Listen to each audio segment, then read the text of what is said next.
Hello, my lifelong learners. It is Zandra, and I'm here to quench your insatiable thirst for knowledge again. We're going to talk about long haul COVID. Who wants to learn about long haul COVID today? Apparently, just me because I'm talking to myself. Long haul COVID is something I've been talking to a lot of people about a lot lately because it's coming up not just with my patients, but with my friends now, which was the real motivator for me making this video.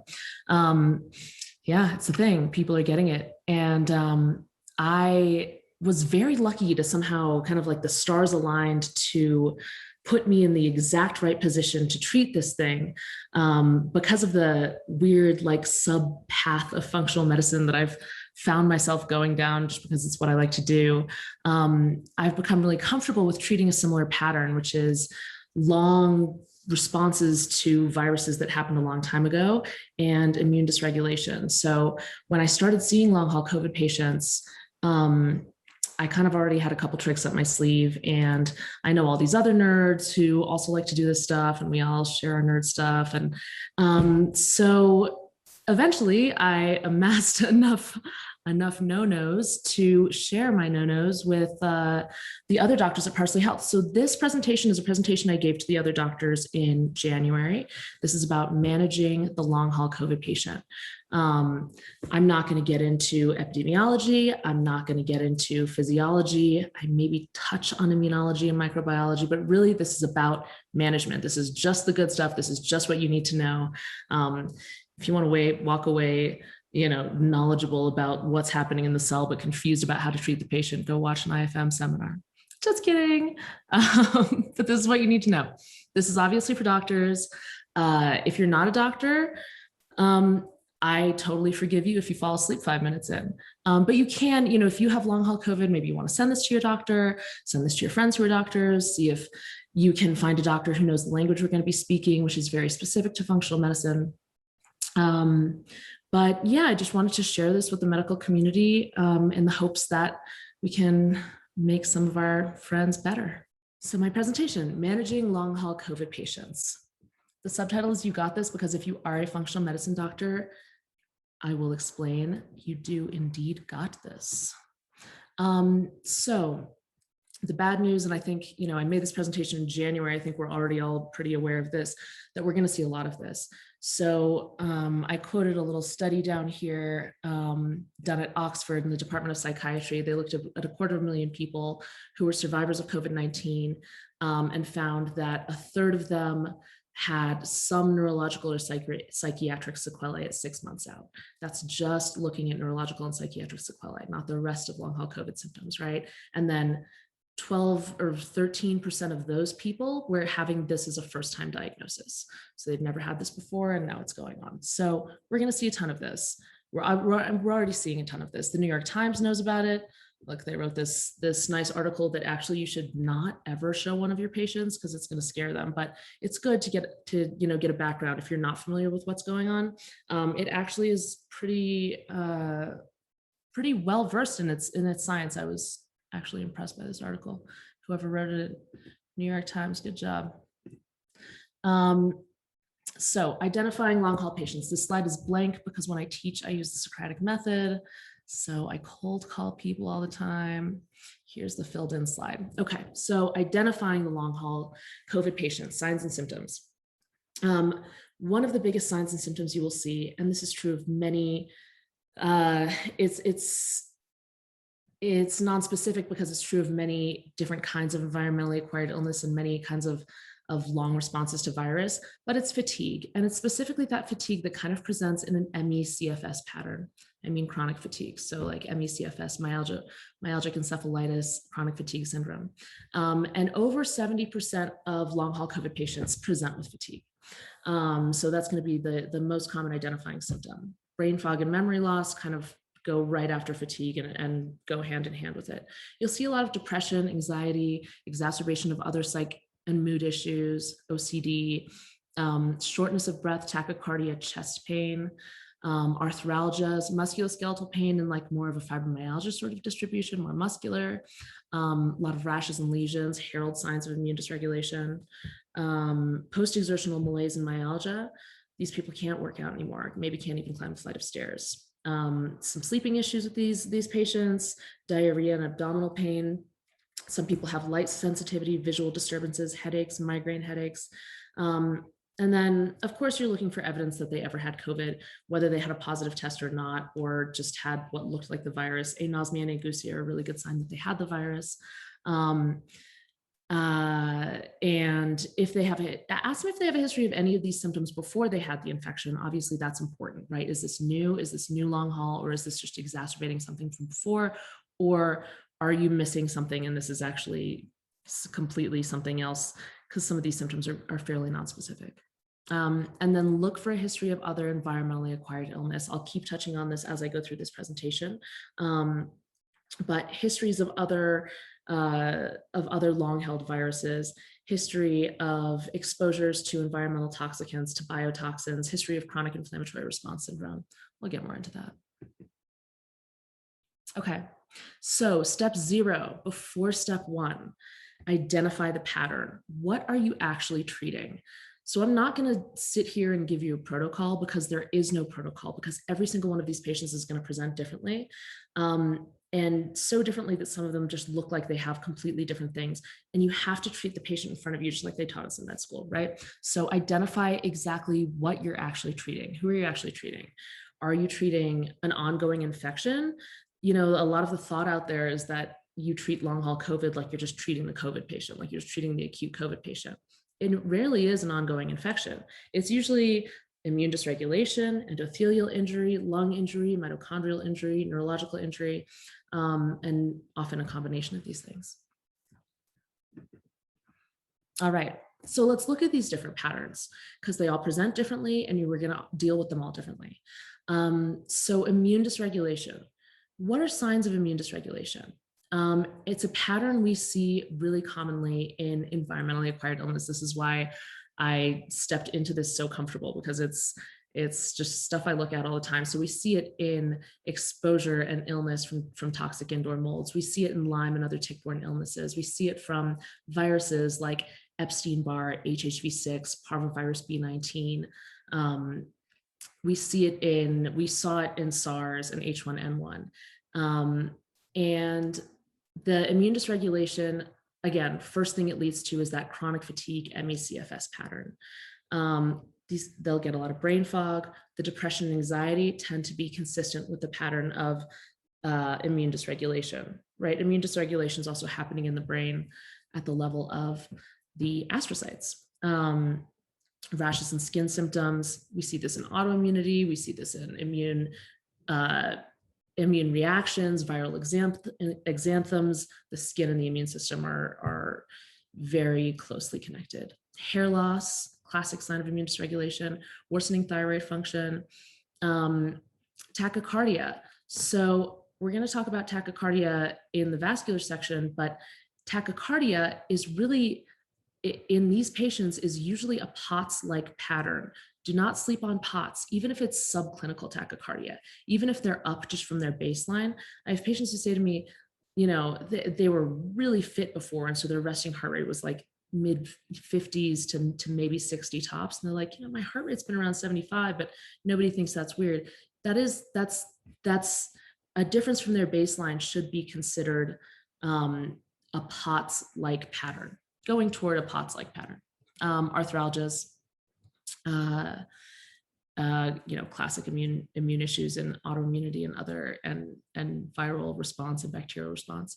New autoimmune markers popping up. So maybe this person never had an ANA titer before, and now they do. TPO antibodies, whatever it is. And again, this is not new with COVID. This is something we've seen with viruses and with bacterial infections and with other stealth intracellular pathogens for years and years. MCAS. If you don't know what mast cell activation syndrome is, it's a really good time to get comfortable with it, because it is happening a lot with these patients and you need to know how to treat it. Reinfection or prolonged infection is a sign of immune dysregulation. But again, we're going to treat prolonged infection very differently than we treat just the immune dysregulation. Things to consider: you do want to assess for mast cell activation syndrome, which at this point I don't know, how many labs you're available to, you're able to send blood to. But I can't send blood to 5 different labs at once. That's specialty has to be drawn at the moment of the issue. So I assess for MCAS clinically. I think most other physicians do at this point. So do a clinical assessment for MCAS. Consider other contributing factors, like we talked about, that can be the underlying reason for the immune dysregulation that caused them to have such a strong response to the COVID in the first place, right? Underlying tick-borne illnesses, like we talked about, mold, heavy metal exposure, environmental toxicants are huge, and glyphosate is huge. And I'll talk about that more in the lung section.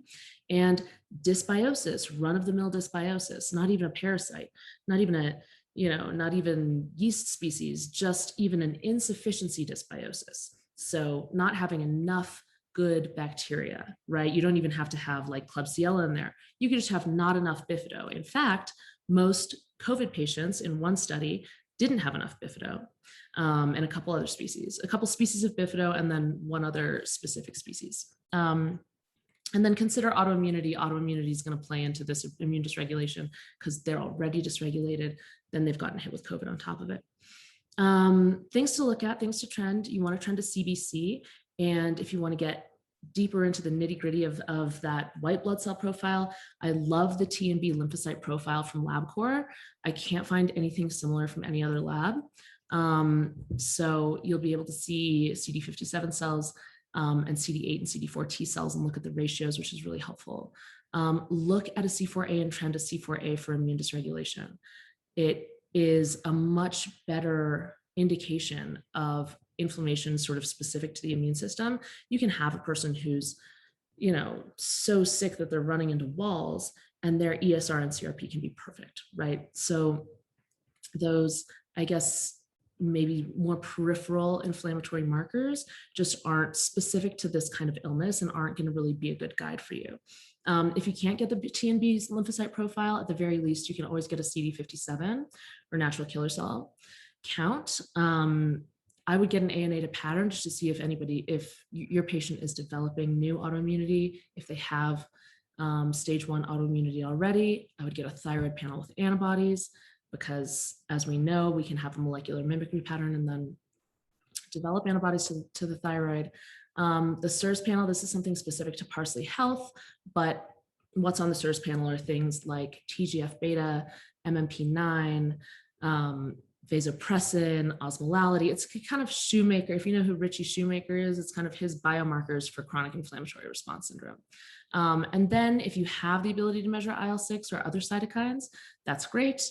Not all labs will do that. I think we can just do IL-6. All right. Okay, so the second pattern we're going to talk about is endothelial injury. So how will you recognize endothelial injury? You will see hypoperfusion, and that might look like vasculitis. I've had a lot of patients who look like they have vasculitis in the extremities, particularly the lower extremities after a COVID infection. It might look like cyanosis. You can even see this over Zoom. Some of us are practicing over Zoom right now, and you can even see like lips turning purple. And you can see in somebody's skin if they're a little bit cyanotic. And then Raynaud's type symptoms. So the hands, the toes, ask them if, how they're reacting to cold, if they're ever going white, going blue, going red. And then you may see signs of hypercoagulability. So in the worst cases, end organ injury, the person may have had a TIA or a CVA, hopefully not. They may have had a PE or a DVT. They may have had acute kidney injury. You can see hypercoagulability on their labs. If they have chest pain, they need an EKG. And then also in terms of chest pain, just note that not all myocardial injury is from a thrombotic event, right? In COVID, actually a lot of long haulers, 20% of long haulers do have some inflammation of the myocardium, and it looks a little bit more like an endocarditis or pericarditis pattern, where it's actually immune mediated. It's not dead tissue from them, throwing the clot. Things to consider. This is completely anecdotal, but I've noticed an association with people with high Lp(a)s not a shock, right? If you have a high LP little a, you're going to be hypercoagulable at baseline. But I've noticed an association with people who kind of have this endothelial injury pattern and the high LP little a. So kind of take a look at that.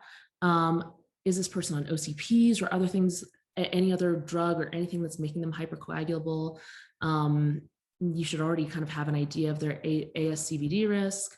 And then you could think about all the hypercoagulability issues that could be there. I wrote factor V Leiden because that's the most common, but you can see I listed here, protein C resistance, prothrombin gene mutation, CNS deficiency. You know all this. This is kind of old school stuff, but just stuff to think about in the back of your head. You want to be trending their vitals, especially heart rate, blood pressure, obviously, and they can do that at home. You want to be trending D-dimer, fibrinogen, troponins, BNP. You want to be trending coags. I see coags actually, coags staying dysregulated for several months after COVID infection in some patients. Inflammatory markers. So here is where ESR is going to tell you something. CRP is going to tell you something. Ferritin, zinc to copper ratio. And you can always refer out for an echo, peripheral arterial tomography, pulse wave analysis. If there is chest pain, obviously they need to see cards. Okay, lung injury. So the signs are pretty clear. They're going to have shortness of breath. They may have dyspnea on exertion. They probably have pleuritic pain. They probably have some chest tightness, and it probably presents differently than the other chest pain that we would see in those people with the myocardial injury. The main thing to consider with this is the load of toxicants they're getting into their lungs directly. I'm going to try to be fast with this glyphosate story, but glyphosate is huge. If you don't know what glyphosate is, give it a quick Google. It's basically a crop desiccant that's poured all over our crops, all over the world in billions of tons every year. So it kills weeds, but it also ends up on the crops that we eat. And glyphosate is toxic to human health. It's been a big issue, but usually we eat it. Usually we don't breathe it. But in some cases, we've been breathing it because it's used in farming, and farming byproducts end up in biodiesel plants. Biodiesel plants end up vaporizing a lot of this glyphosate, and so they aerosolize it, and people directly around the biodiesel plant end up breathing it. The death rates from COVID have been found to be higher directly around biodiesel plants and directly around airports where lots of biodiesel is used in planes. By the way, this is all the research of this brilliant scientist called Stephanie Seneff. Look her up. She presented at International Society for Environmentally Acquired Illness this year. She presented this paper, and I was floored. So death rates are higher directly in the vicinity where people are inhaling vaporized glyphosate. Also, glyphosates in vapes. Vape pens are made out of corn glycerin that have glyphosate in them. So you know how patients look, you know how that specific radiological look of somebody with a vape, hospitalization with ARDS, that looks a lot like a severe hospitalization from COVID. So make sure your patient's not inhaling glyphosate. If they are, glyphosate is going into their lungs, replacing glycines, and in amino or in protein chains with a lot of glycine residues, those protein chains are just not folding right. That includes collagen, that includes surfactant, and that includes several immune molecules that are specific to the lung. Don't let your patient breathe glyphosate if you can avoid it. Did I mention that death rates directly around biodiesel plants and airports are higher? They are. And so are rates of asthma, COPD, and other lung-related issues. Make sure they're not smoking, but also think about the smoke that they're inhaling from. I wrote this at the time when the forest fires were a big issue. So smoke in California was a really big issue. Occupational exposures, ask them about where they work, what are they breathing at work, and their home environment. Mold's a big part of that as well. Are they getting mold exposure at home? And you want to trend their lung exam. You want to trend their saturation, which you can do actually, you can have them do from home. Apparently there's an iPhone app. I haven't used it. I just tell people to buy a pulse oximeter, but the iPhone app is apparently $7 and it will take your pulse oxygen saturation. I don't know how reliably it does that, but give it a try. You can do home spirometry. You can trend their chest x-rays. I'd do, at least one, and then refer out for PFTs. Okay, this is a pattern you're going to see a lot of. Mitochondrial injury. So signs of mitochondrial injury, notice some of these line up with some of the other patterns we've seen. Chronic fatigue, brain fog, new onset depression and anxiety, POTS, post-exertional fatigue and post-exertional myalgia, prolonged anosmia and ageusia, and infertility. When you're looking at mitochondrial injury, you want to assess the HPA axis. Usually you're going to find something there. And when you're treating mitochondrial injury, you actually want to reverse any other pathology that you can before you specifically treat the mitochondria. And I would say like one of the most profound and important papers of the last maybe 10 years in environmentally acquired illness was written by this man, Robert Navio, and it's called Metabolic Features of the Cell Danger Response. And this paper explains why. Read the paper, it's so good. And it'll tell you about how the mitochondria get stuck in this almost like dormant off phase that he calls M0. And while they're stuck, until you kind of fix everything else, it's really hard to stimulate the mitochondria to wake up again, while those mitochondrial membranes are leaky and they can't even hold a charge across that membrane. So you can throw all the, D-ribose or ALA or whatever you want at the mitochondria, and if it's not ready to come back, it's not going to come back. So, you may want to treat the mitochondria later in your timeline. Okay.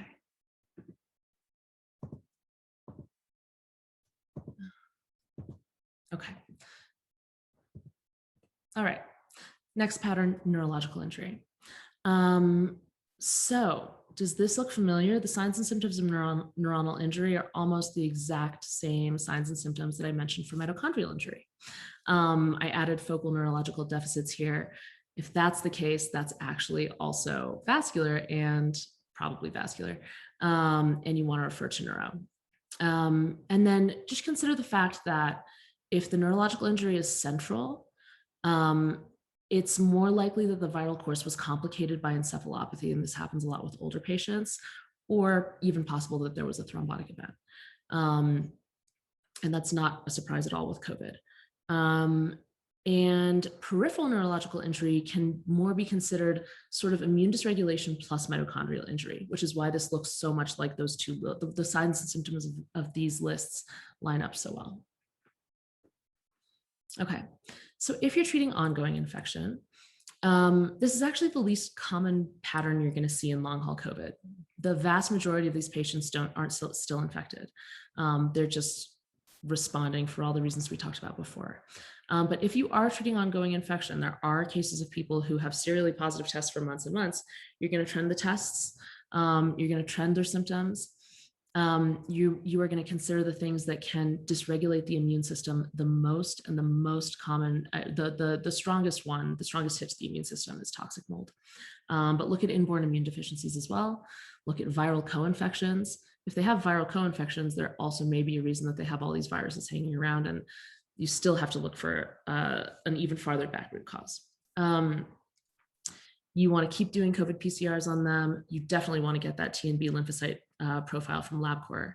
I would look at their immunoglobulins, each one. COVID viral trend panel is something specific to parsley. But you're kind of trending all the things that I wrote on the vascular section.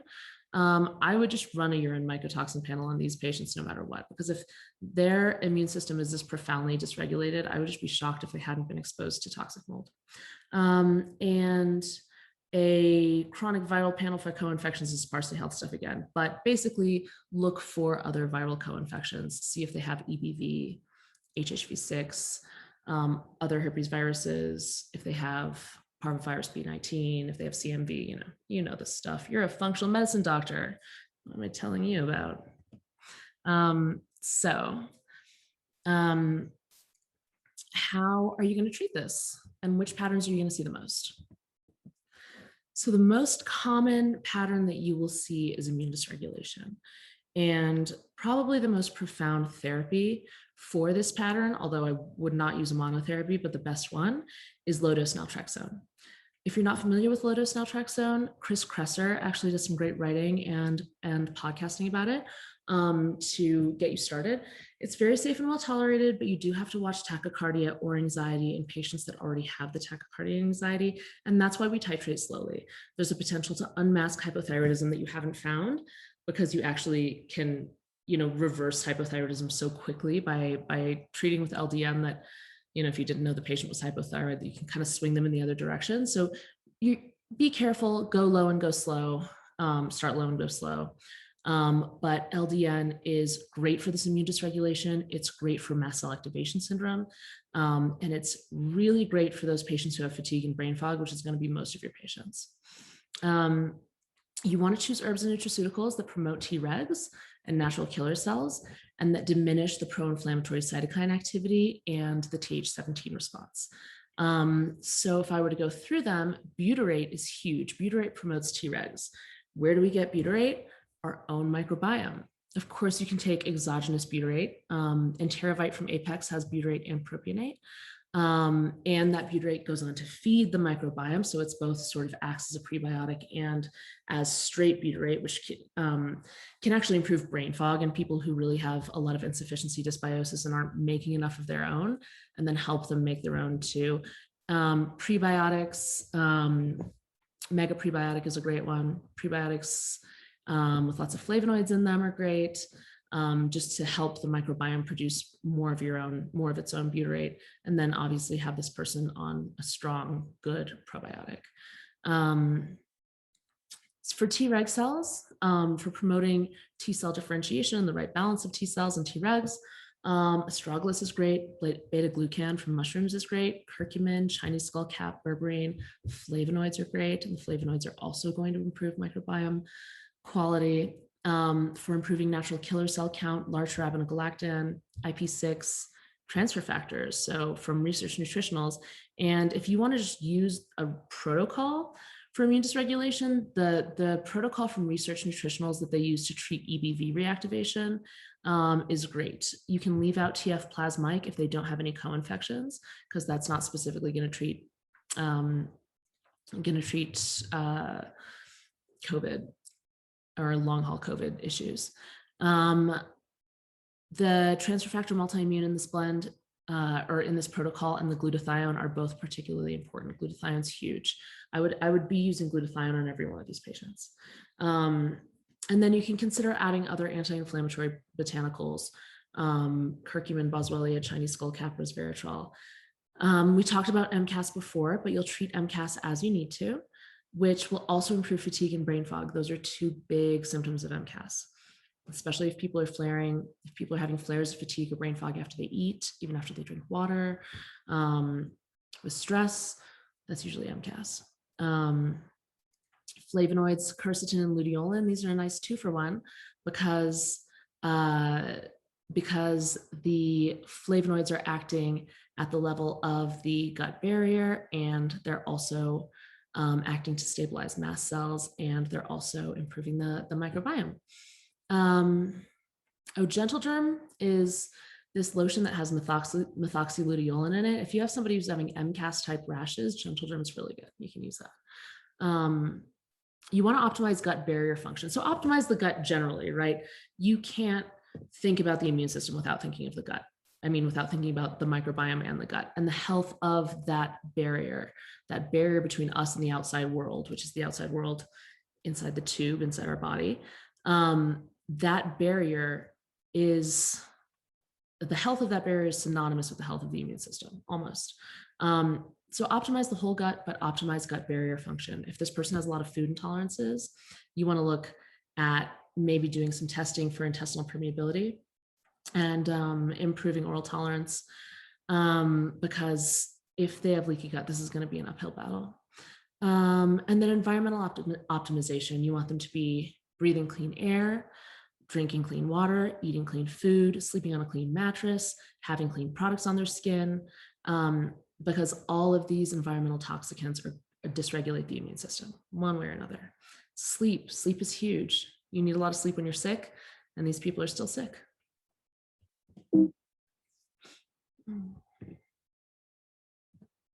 Okay, is that the next one? Here we go, endothelial injury. So there are nutraceuticals that regulate nitric oxide isomers. These are great for people with endothelial injury. So sort of in order of efficacy and in vague order of efficacy, vinpocetine, ginkgo biloba, hawthorn, butcher's broom.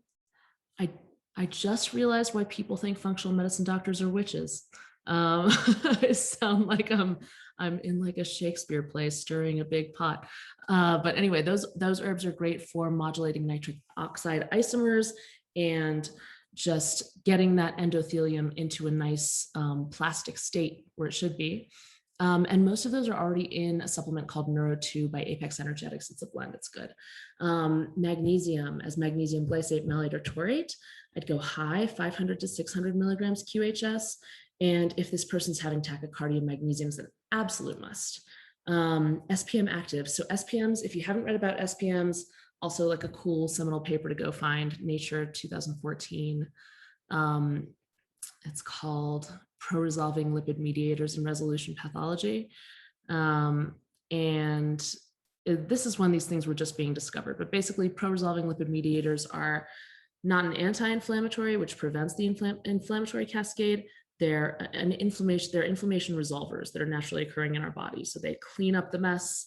They get all the macrophages to nom, nom, nom, nom, nom, and then go home and send everybody home, basically.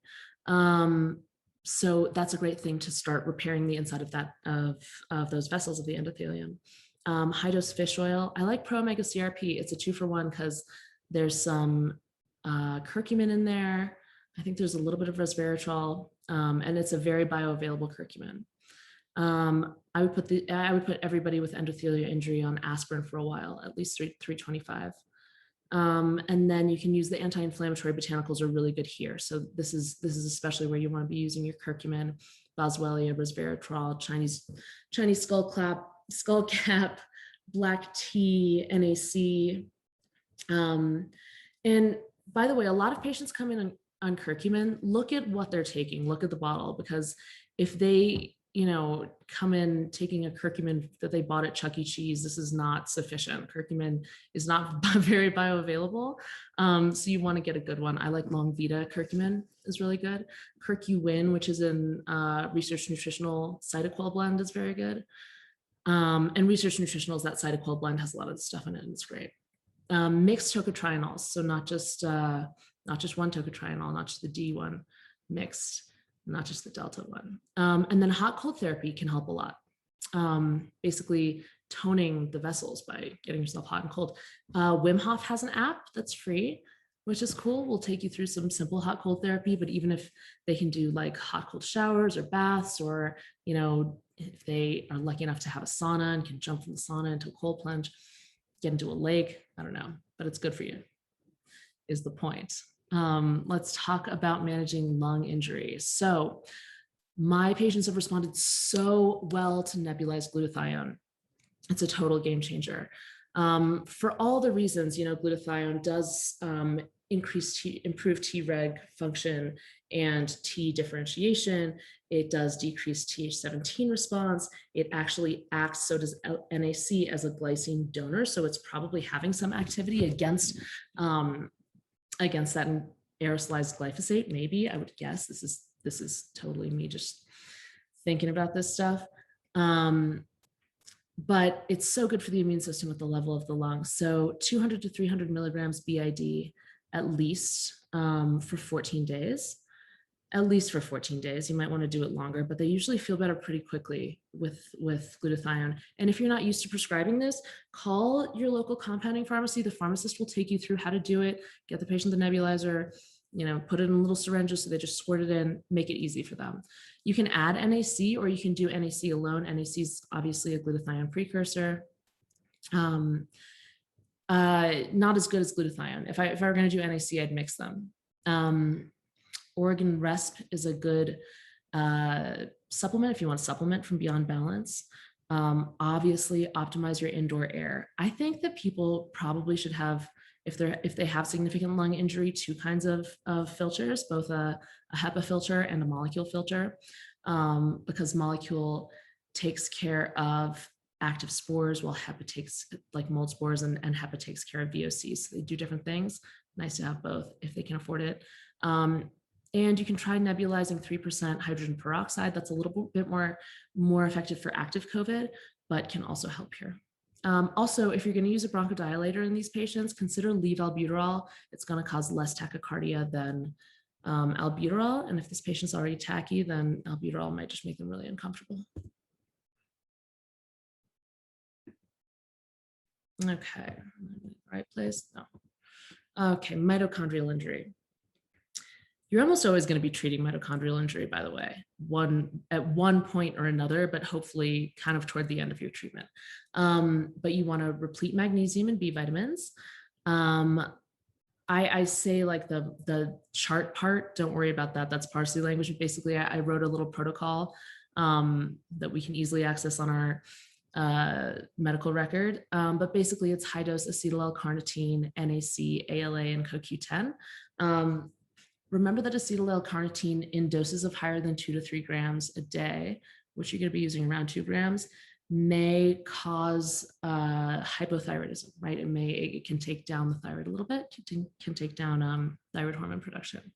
I love blends. So ATP 360 from Research Nutritionals, K-Pax from Integrative Therapeutics, good blends. If you want to add D-ribose, you have to add it because you kind of need a lot of it, but 5 grams daily or BID.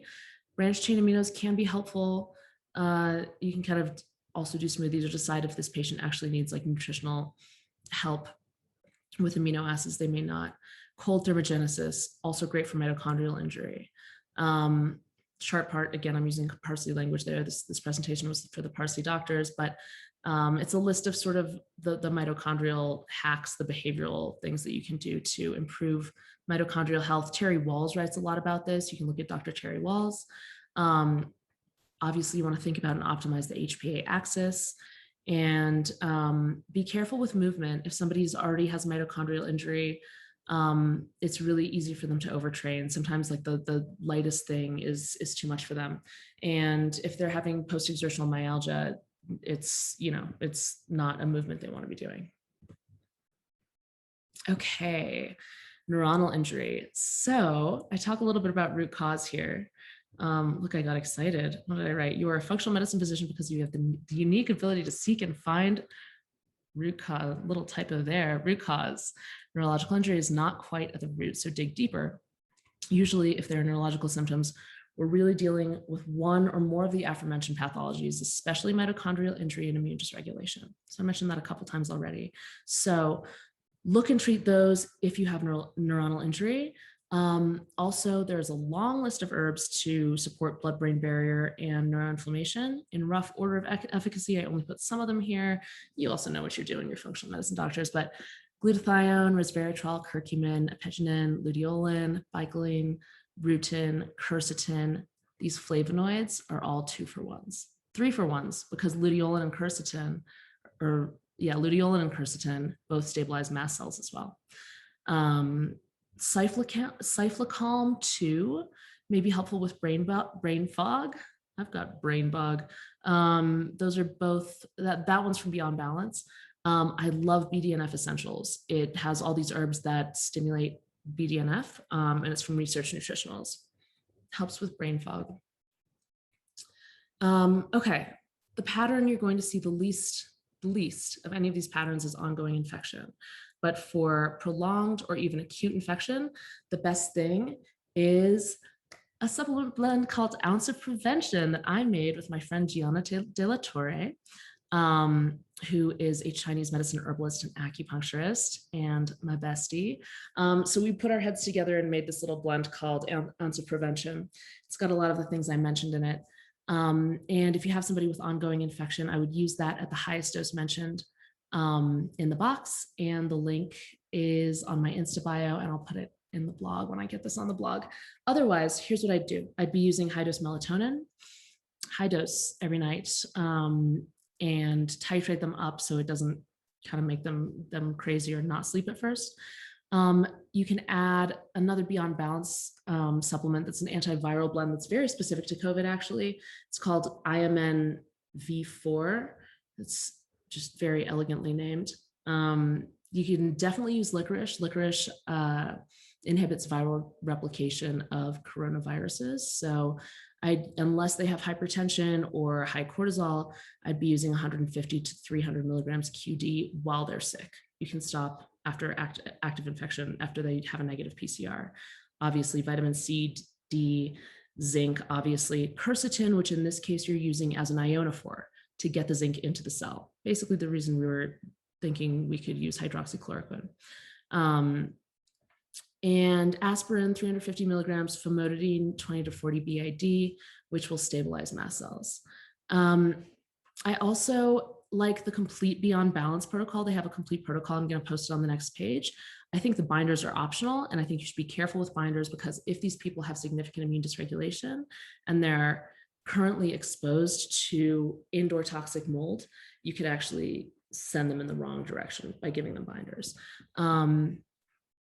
And also there's a protocol from Research Nutritionals for EBV reactivation that can kind of be tweaked a little bit to treat COVID really effectively, I think. Not long haul COVID, ongoing chronic COVID.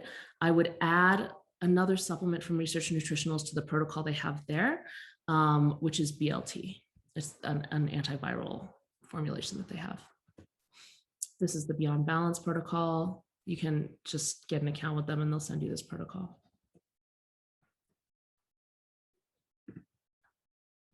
Okay. And if your patient is just not getting better, we need to look into the neurological underpinnings of how their brain is talking to their body. So we need to assess underlying limbic, vagal, and even cortical or emotionally entrained issues here. So some of these are completely unconscious or subconscious. The limbic system creates connections to the body that have to be broken. Annie Hopper is an expert at breaking them. The Gupta program is an expert at breaking them. And then in the case of vagal dysregulation, you'll know if your patient has parasympathetic issues or lack of vagal nerve tone, because these are the POTS patients. These are the patients who are having a lot of problems with dysautonomia. Rosenberg wrote a great book, Vagus Nerve Retraining. And yeah, I would say vagus nerve retraining, I would maybe do that one as well as these two for patients with dysautonomia, as well as one of these two. You can kind of choose Annie Hopper or the Gupta program. The Gupta program currently has a money back guarantee because they're still getting their peer-reviewed evidence, which is so cool of them. So that's great. My patients are really liking the Gupta program. All right. Little reminder to everybody that this is frontier medicine. We should document and record everything we're doing with these patients so we can share with each other, see what works and what doesn't work. And this is frontier medicine. This is literally why we got into functional medicine. This is why you're here. This is what you've trained your whole life for. So record with text and audio and video, record your Zooms, keep spreadsheets, keep lists of what worked. And just don't forget that you are one of the only doctors who's particularly equipped to do this. You literally trained your whole life for this. You have been training on these patterns before. You've seen these patterns before. You've treated these patterns effectively before. So as long as you can identify the pattern, you can treat the patient. In case I wasn't clear, you got this. And that's it. Share this liberally. Tell me if there's anything that needs to change or anything new, yeah, we're called the medical community for a reason. Let's share with each other.